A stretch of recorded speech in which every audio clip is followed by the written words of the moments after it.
Des opinions différentes. L'actualité décortiquée, commentée.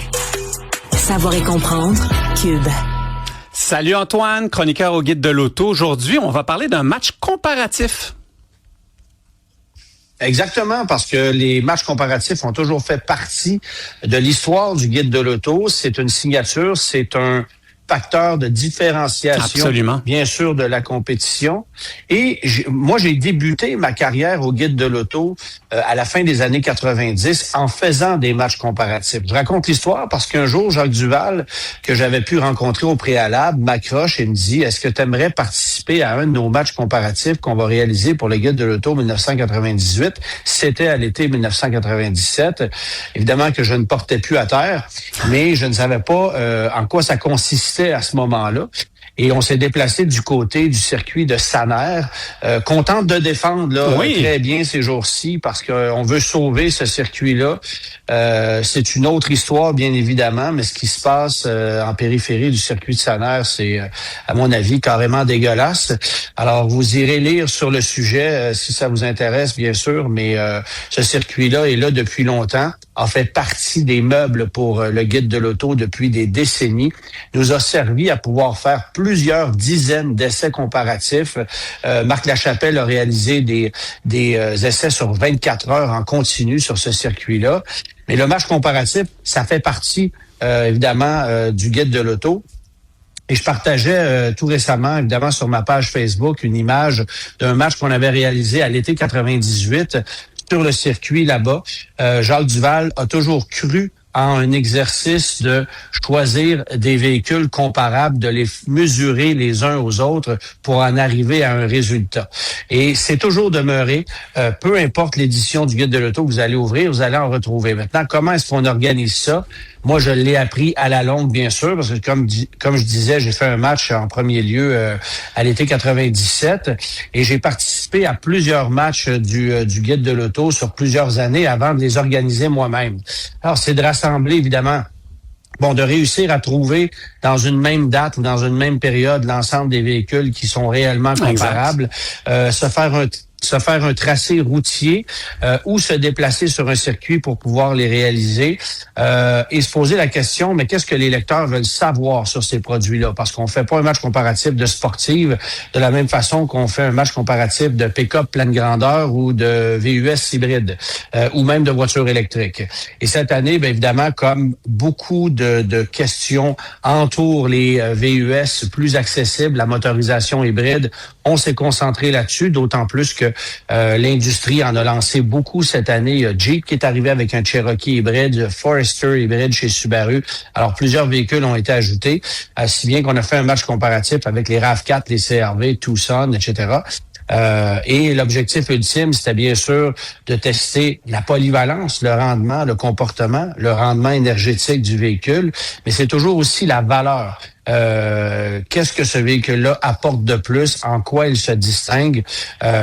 Évidemment, le facteur fiabilité, on ne peut jamais le mettre à l'avant-plan puisqu'on ne peut pas prédire comment un véhicule va vieillir. Non. Il y a certains véhicules, on en a une bonne idée. Il y en a d'autres, quand ce sont des nouveautés, on le sait pas. Par exemple, le nouveau Jeep Cherokee hybride cette année, est-ce qu'on est capable de jurer hors de tout doute que cette mécanique-là va être fiable pendant 10 ans? La réponse, c'est non. Alors que je vous dirais que du côté d'Honda, on n'est pas très craintif vis-à-vis d'un CR-V, puisqu'on utilise la même motorisation depuis des années et on sait que ça fait un bon travail. Mais on sait ça, on fait des matchs comparatifs, évidemment, dans le Guide de l'Auto à chaque année. Et cette année, j'ai été l'auteur de ces deux matchs-là. Le match comparatif opposant des VUS hybrides.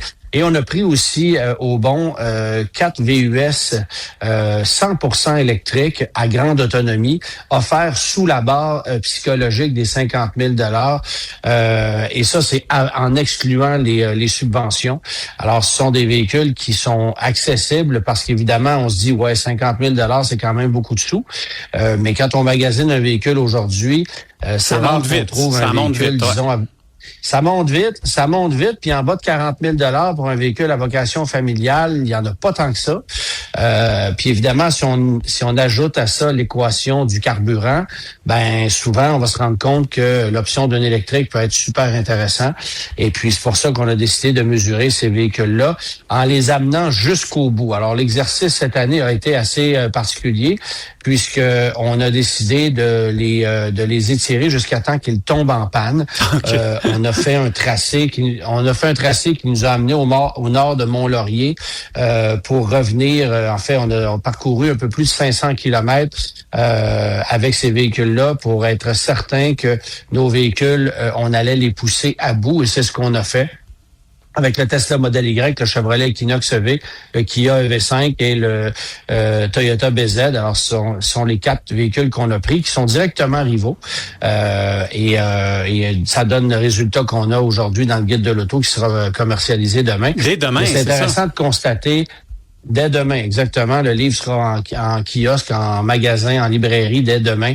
Et là, vous pourrez voir le fruit de cette labeur-là. Mais évidemment, on n'organise pas un match comparatif toujours de la même façon. Je reviens là-dessus parce que ça prend un tracé, ça prend des conditions.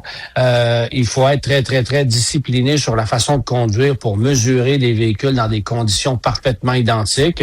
Et puis, ça prend des joueurs aussi qui comprennent évidemment l'exercice qu'on fait, mais qui n'ont pas nécessairement toujours la même perception, la même vision d'un produit, d'un individu à l'autre. Les perceptions, les besoins, les éléments d'importance peuvent changer, et c'est important, c'est intéressant d'amener cette nuance-là. Alors, ce n'est pas le résultat d'un seul homme, mais c'est le résultat d'une équipe qui a participé à réaliser ce match comparatif-là. Dans un des deux cas, ben ça va donner lieu aussi à une émission de télé qui sera diffusée plus tard à l'émission du Guide de l'auto cet hiver. Mais c'est intéressant. Parce qu'on a cru bon de pousser l'exercice en tournant ça. Mais c'est vraiment intéressant. Alors, les matchs comparatifs... Excuse-moi, je crois qu'on a un petit lag dans le son, mais c'est vraiment intéressant de pouvoir comparer à valeur égale, en quelque sorte, ces différents modèles-là. Je sais que c'est toujours très populaire. Donc, j'invite tout le monde, merci beaucoup, j'invite tout le monde à se déplacer en magasin, de même en librairie. Le Guide de l'auto 2027 sort. Et puis, encore une fois, félicitations, c'est beaucoup de boulot. Je sais à quel point ça doit être énormément d'heures. Exact. Merci beaucoup. Merci.